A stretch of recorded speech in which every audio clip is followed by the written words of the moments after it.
দীর্ঘ ১৭ বছরের কূটনৈতিক স্থবিরতা কাটিয়ে বাংলাদেশ ও পাকিস্তানের দ্বিপাক্ষিক সম্পর্কে সূচিত হয়েছে এক নতুন অধ্যায়। বিগত আওয়ামী লীগ সরকারের একমুখী পররাষ্ট্রনীতির ফলে দুই দেশের সম্পর্কে যে দূরত্ব তৈরি হয়েছিল, ২৪-এর গণ-অভ্যুত্থান পরবর্তী প্রেক্ষাপটে তা পারস্পরিক সহযোগিতায় রূপ নিয়েছে।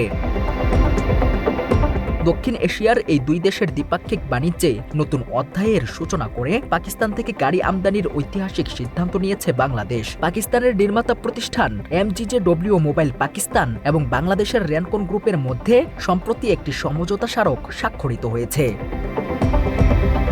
চুক্তি অনুযায়ী চলতি বছরেই স্থানীয়ভাবে সংযোজিত ব্রিটিশ উৎসের ১০০টি MG ব্র্যান্ডের সেডান ও স্পোর্টস ইউটিলিটি ভেহিকেল বা SUV বাংলাদেশে আসবে, যা আগামী ৪ বছরে পর্যায়ক্রমে ৫,৮০০টিতে উন্নীত করা হবে।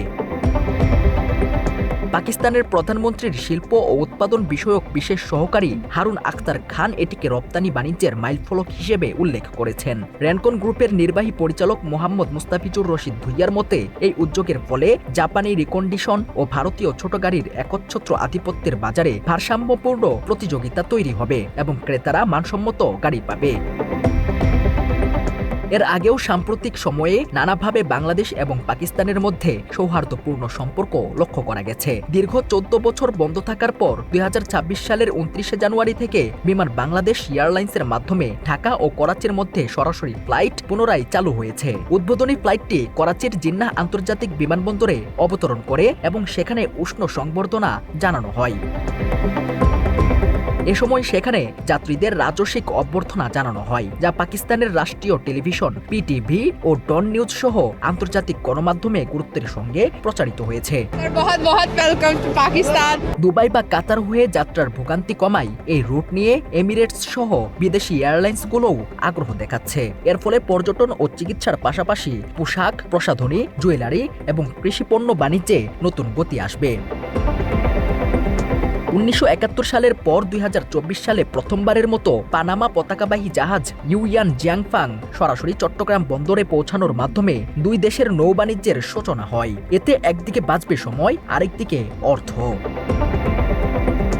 অন্যদিকে কৌশলগত সম্পর্ক জোরদারে ২০২৫ সালের ১৩ জানুয়ারি সশস্ত্র বাহিনী বিভাগের principal staff officer lieutenant general SM Kamrul হাসানের নেতৃত্বে ৬ সদস্যের একটি সামরিক প্রতিনিধি দল পাকিস্তান সফর করে। তারা দেশটির ৩ বাহিনীর প্রধানসহ ঊর্ধ্বতন সামরিক কর্মকর্তাদের সঙ্গে প্রশিক্ষণ ও পেশাগত সহযোগিতা নিয়ে আলোচনা করে।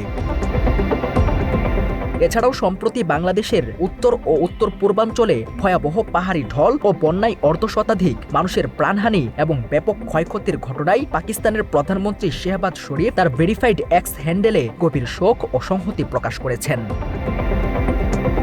কূটনৈতিক সম্পর্কের এই উষ্ণতা ছড়িয়ে পড়েছে শিক্ষা ও ক্রীড়াঙ্গনেও। গত ২১শে জুন শিক্ষামন্ত্রীর সঙ্গে সৌজন্য সাক্ষাৎকালে ঢাকায় নিযুক্ত পাকিস্তানের হাইকমিশনার ইমরান হায়দার বাংলাদেশের সরকারি স্কুলগুলোর জন্য ১,০০০ ফুটবল উপহার দেওয়ার কথা জানান। একইভাবে পাকিস্তানের উচ্চশিক্ষা কমিশন এবং শীর্ষ বিশ্ববিদ্যালয়ের উপাচার্যদের সমন্বয়ে একটি প্রতিনিধি দল ঢাকা সফর করে বাংলাদেশের ৫০০ শিক্ষার্থীর জন্য শতভাগ পর্যন্ত স্কলারশিপের ঘোষণা দিয়েছে। We will get a very good response from the interested students, and after in this connection we are going to organize education expo in 6 cities, and the first one started today in Dhaka. মাত্র ৩০% টাকায় জমির মালিক হয়ে নতুন বাংলাদেশের গড়ে তোলার স্বপ্ন দেখা বাংলা বসতি। এর ফলে দেশের শিক্ষার্থীদের প্রকৌশল, চিকিৎসা বিজ্ঞান এবং বিজ্ঞান ও প্রযুক্তিতে উচ্চশিক্ষার সুযোগ সম্প্রসারিত হবে। একাডেমিক ক্রেডেনশিয়াল অনুযায়ী তাদের বিশ্ববিদ্যালয়গুলো অত্যন্ত এক্সিলেন্স, সেন্টার অফ এক্সিলেন্স। সেই জায়গায় আমাদের স্টুডেন্টরা যাবে, এই জন্য আমি তাদেরকে আন্তরিকভাবে মোবারকবাদ জানাই। এবং আমাদের সাথে পাকিস্তানের কালচারের মিল রয়েছে, খাবার দাবার, রিলিজিয়াস মিল রয়েছে। অতএব আমাদের ছেলেমেয়েরা সেখানে গিয়ে সুন্দর থাকতে পারবে, এটা আমার বিশ্বাস রয়েছে। এবং যে পরিমাণ স্কলারশিপ তারা দিচ্ছে, তারা সেখানে সুন্দর ভালোভাবে লেখাপড়া করতে পারবে। এসবের পাশাপাশি বাংলাদেশ জামায়াতে ইসলামীর কেন্দ্রীয় সভাপতির পাকিস্তান সফরকালে তাকে দেয়া উষ্ণ অভ্যর্থনা দুই দেশের রাজনৈতিক সম্প্রীতির ইঙ্গিত দেয়।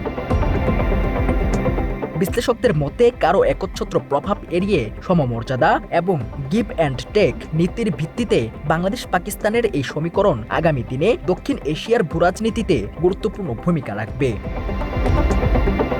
অন্তর্বর্তীকালীন সময়ে পাকিস্তানের সঙ্গে যে সম্ভাবনাময় সম্পর্ক তৈরি হয়েছে সেই সম্পর্ককে বর্তমান বিএনপি সরকার আরও বন্ধুত্বপূর্ণ ও সৌহার্দ্যপূর্ণ সম্পর্কে রূপ দিচ্ছে বলেই মনে করছে রাজনৈতিক বিশ্লেষকরা। বাংলা এডিশন, ঢাকা।